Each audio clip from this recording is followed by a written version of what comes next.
প্রশ্ন তো আছে। Election commission of India SIR করছে ভুয়ো ভোটারের নাম বাদ দেওয়ার জন্য, মৃত শিফটেড ভোটারের নাম বাদ দেওয়ার জন্য।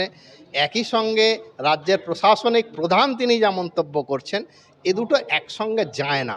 যার ফলে আমরা প্রচণ্ডভাবে পেস্টার্ড হয়ে আছি এবং আমরা এর উপরেতে যে মানসিক অত্যাচার টিচারদের উপরে চালানো হবে, যে আশঙ্কাটা আমরা করছি, এই অত্যাচার সত্যি সত্যি উইথস্ট্যান্ড করা খুবই শক্ত।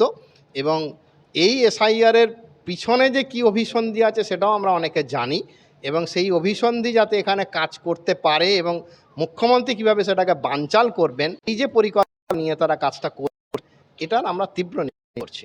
বাংলায় নির্বাচন হয়েছে, প্রত্যেকটা নির্বাচনের ইতিহাসও আপনারা জানেন। আমরা তো নির্বাচনগুলো দেখেছি, যে নির্বাচন আমরা হাতে কলমে করতে যাই, সেই ক্ষেত্রে নির্বাচন কর্মীদেরকে যা যা বলে পাঠানো হয় আর নির্বাচন কর্মীরা যা ফেস করে থাকেন, এই দুয়ের ভিতরেতে অনেক বিস্তর তফাৎ হয়ে আছে।